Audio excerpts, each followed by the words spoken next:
Hello दोस्तों, आज जानेंगे सिंधु घाटी सभ्यता के बारे में कि सिंधु घाटी सभ्यता क्या था और इसका पतन का क्या कारण रहा, इसका काल अवधि कब से कब तक रहा और सिंधु घाटी सभ्यता इतनी क्यों महत्वपूर्ण है, इसके बारे में हम आज विस्तृत रूप से चर्चा करेंगे। तो चलिए आज का विषय शुरू करते हैं। सिंधु घाटी। सिंधु घाटी कहने का अर्थ है कि सिंधु नदी है और उसके समीप एक सभ्यता विकसित हुई जिसे हम लोग सिंधु घाटी सभ्यता कहते हैं।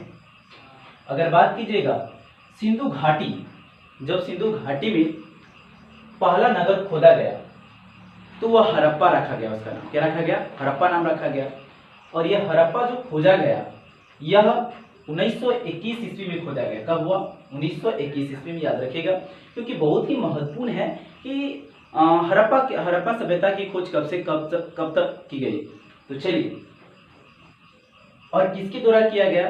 तो यह दयाराम साहनी जी के द्वारा किया गया। कब किया गया? तो 1921 में। ये बात हो गया। अगले देखते हैं, इसके अगर हम विस्तार की बात करें, विस्तार मतलब कि सिंधु घाटी सभ्यता कहाँ से कहाँ तक फैली हुई थी, इसके बारे में पता करेंगे। तो अगर मान लेते एक नक्शे को हम लोग ले लेते हैं, ऊपर की ओर नॉर्थ, नीचे की ओर साउथ, इधर होगा ईस्ट, इधर होगा वेस्ट। अगर बात करें नॉर्थ में, तो ये नॉर्थ में मांडा अर्थात जम्मू कश्मीर, मांडा कहाँ है? जम्मू कश्मीर में, यानी नॉर्थ की ओर, उत्तर की ओर यह मांडा तक फैला हुआ था। अगर वही आप वेस्ट में बात कर लीजिएगा तो वेस्ट में यह सुत्तकांगेडोर तक फैला हुआ था। अभी यह वर्तमान में पाकिस्तान में है, यानी कि बलूचिस्तान में है। अगर आप बात कर लीजिएगा ईस्ट का, तो ईस्ट में आलमगीरपुर तक फैला हुआ था और आलमगीरपुर वर्तमान में अभी यूपी में पड़ता है। अगर आप बात कीजिएगा साउथ में, तो साउथ में दाइमाबाद अर्थात महाराष्ट्र तक फैली हुई थी। अगर इस नॉर्थ वाले और वेस्ट और साउथ को मिलाएंगे हम लोग तो एक ट्रायंगल का आकार मिलेगा। क्या मिलेगा? ट्रायंगल। तो इसे हम लोग ट्रायंगल के नाम से भी जानते हैं।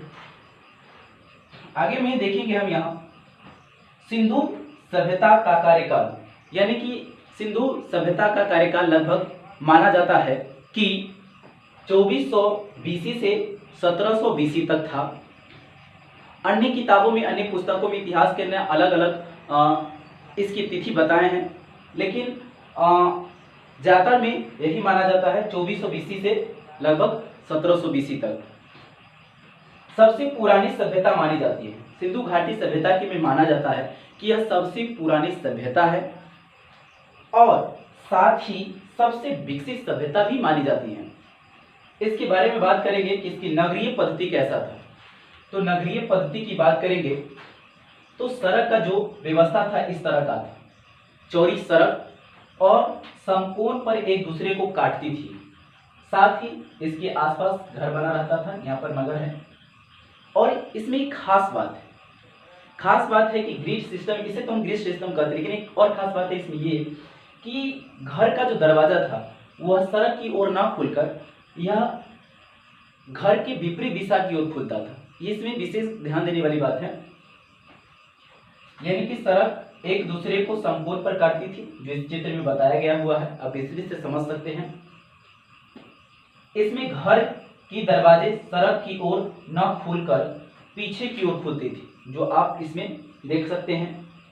इसमें घर पक्की ईंट से बनी होती थी। इसमें एक खास बात ये भी है कि इसमें जो भी नगरें मिली उसमें जो घर बना हुआ था वह पक्की ईंट से मिला हुआ था। इसीलिए बार बार कभी कभी प्रश्न पूछा जाता है कि सिंधु घाटी सभ्यता में जो मकान बना हुआ था उसमें पक्की ईंट था या कच्ची ईंट था, तो आप हमेशा याद रखिएगा इसमें पक्की ईंट के इस्तेमाल की गई थी। अगला इसकी बात कीजिएगा तो हम लोग अगर इसका काल होता है इतिहास का, उसमें किस में रखेगा?